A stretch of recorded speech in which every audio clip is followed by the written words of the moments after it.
Hi, and welcome to In the Front Row, all things news, reviews, and interviews. My name's Jamie Lee, and today I'll be doing a review of episode 3 of Miss Marvel.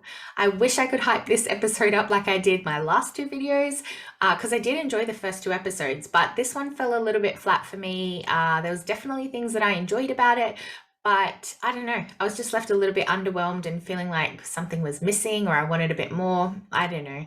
Anyway, I did ask in my last video that I wanted to find out more about the villains and that I wanted to see a bit more about the bracelet or the history to do with the bracelet. So I love that this episode opened in 1942, I think it was, and we met the clandestines. They found the bracelet and we got to see a little bit of scenes there with Aisha, Kamala's great grandmother. So I love that we learned that they were banished, from their other dimension and who they were, I guess, and what their goals were. Like they need to get back home or they want to get back home. So it was nice to find that information out. I'm also really liking the scenes between Kamala and Bruno. I think they've got a really nice chemistry, and I like that they told her that. But I can't leave unless I know that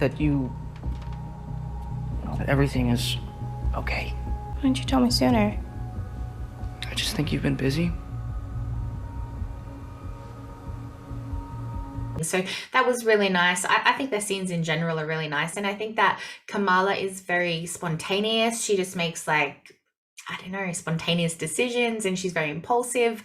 Whereas Bruno is very level-headed and can sort of balance her out a bit, I guess. It's really nice. I like their chemistry. What I don't understand is Nakia is their best friend.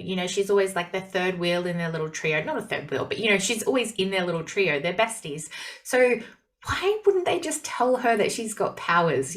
One of them just needs to blurt that out, because she is a little bit disheartened that they didn't tell her and she feels left out. It's like, why? Why wouldn't you tell her? What's so bad about telling your other best friend? That guy knows. Why can't she know? Another thing I don't understand, and I'm sorry, this is probably going to be like my Moon Knight videos where I'm like, I don't get it. I don't understand. But I don't understand how Cameron's mum went from, and now you must finish what she started, to suddenly, 8 hours later being like, I'm not asking anymore.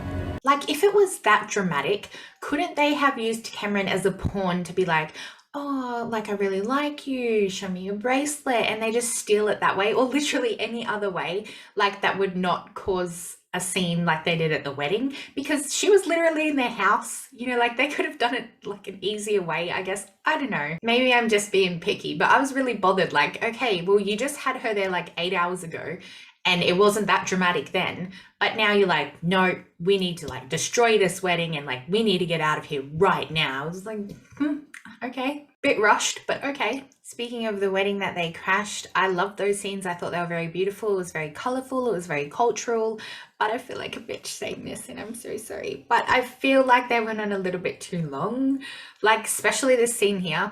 Congratulations. At least you look really pretty. So do you. Thank you. Okay, random. Can we not focus on Kamala, her powers, the bracelet, anything else here apart from that? And those sorts of things just made the episodes drag a little bit for me. And I feel like they could have made the clandestines a bit more threatening. They're the villains. And when Kamala's dad was talking to Bruno about it, which great scene, I love that, sharing the scenes out a little bit with people. But it was man, they're genies or demons. He was sort of laughing it off, they're not very threatening, ha ha ha, it's a ghost story sort of thing. And I was just man, I kind of want to know that these guys are bad, we see a little bit of it towards the end with the fight scenes and stuff, but they don't really make them out to be that scary. And maybe this scene was to talk a bit more about them being banished from their dimension and, having to get out of the new world that they're in and go back home. But it was well, Kamala already talked to her about that. So this was not new information. And this scene was kind of just in there. Do you know what I mean? I don't know. Maybe I'm just being so picky about this. So while we're on the topic of tiny little things that bothered me in this episode, because apparently that's the mood that I'm in today, I'm going to pick on everything. I laughed at the Brown Jovi joke. Funny, good, whatever. But then you have this slow-mo, walking in the fight scene, and they're pumping Living on a Prayer. Living on a Prayer? I don't get it. It just seems so odd to me and just disconnected, and I don't get it. Like, was it supposed to be fun? Was it supposed to be funny? Or is it supposed to be threatening? What am I supposed to be feeling right now? Because I'm very confused, but I don't know. And I am being a bit of a Debbie Downer here. So let's talk about the things that I did enjoy, because those fight scenes I thought were the best scenes of the whole thing. Like that last 10 minutes or whatever it was, it felt like only 10 minutes worth of action were the best scenes of the whole thing. I really loved when these villains got to use their weapons, like the guy like tapped his chest and like out pops the hammer. That was so cool. The other lady had the sword. That was awesome. And my favorite weapon was the belt, like just the that was cool. Those scenes were really cool. And I love that in these scenes, Kamala got to like explore her powers a little bit more. Even if it was predominantly like blocking things, I still thought it was really cool.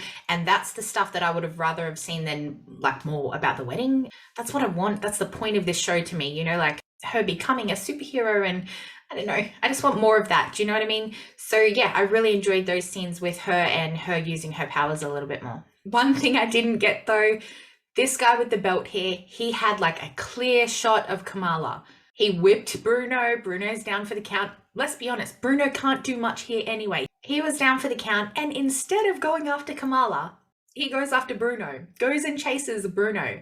Like, what is your goal here? Do you want to go home, or do you want to go fight a defenseless child? I'm so confused. Sorry, I keep going back to the things that have ticked me off in this episode. But after that cringy little bit there, we got to see a really awesome scene with Kamala exploring her elongate powers, I think you would call them, where she gets all stretchy and big. And that scene where she just like punches them all out with a massive fist, like that's the stuff that I want to see. I want to see her learn her powers a bit more. I want to see her use her abilities, or try to like practice them a little bit. That's fun. That's cool. That's what I want to see. I found this episode to be very different from the last two. The last two had a lot of animation and really cute things in them. This one was very different, didn't use as much as that. And also I found a lot of things very cringy in this. Like, I know that it's targeted at teens, and I've mentioned that before, and I'm totally happy with that. But scenes like this, Dude, bro. I just couldn't help but go, ew, oh my God, cringy. And then the scenes like this one with Cameron, this guy's 17. There's no way he's getting shy and uncomfortable and awkward about calling somebody adorable when he's 17 years old. Like, this is just cringy, and this whole scene just did not land for me at all. I just found it so awkward. Okay, let's balance that out with things that I did enjoy. I found this to be really funny. Try again, this time like you have a social life. And go. If you help them go home, some things might go boom. And I really like that he keeps calling him Brian. I think it's really funny, and I don't know why it's funny, but I get a kick out of that as well. So yeah, it was an okay episode for me, but I feel like I'm starting to get like a bunch of questions built up, and I'm just really fearful that it's going to end up like Moon Knight, where I'm left with so many questions and no answers like at all. And I really hope it's not like that. But yeah, that's just one of my fears with this series.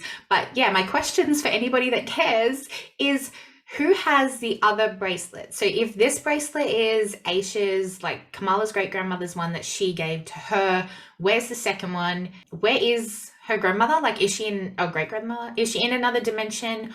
Or does she have the other bracelet and this is the second bracelet that she's sent to her or given to her somehow? Why were the clandestines banished? What did they do to get banished? Like, wouldn't that be a red flag there, that if they were banished from their dimension, that they're not good? You know, so why would Kamala help them in this dimension? You know, something's a bit sus there already. How does it link to the 10 rings?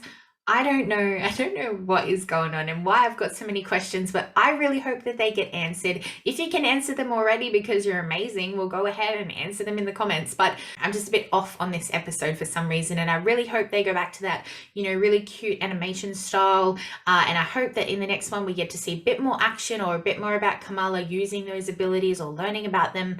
A little bit more about the bracelet and answering some of those questions that I had there would be awesome. But yeah, I don't know, just speed it up a bit, I guess. But they are just my thoughts. Let me know your thoughts in the comments. And if you like this video, which I don't think a lot of people will because I was a bit of a Debbie Downer on it. But anyway, if you did, please give it a thumbs up because that really helps my channel. And if you're not already, please subscribe to my channel and then head on over to my Instagram and give me a follow over there as well, please.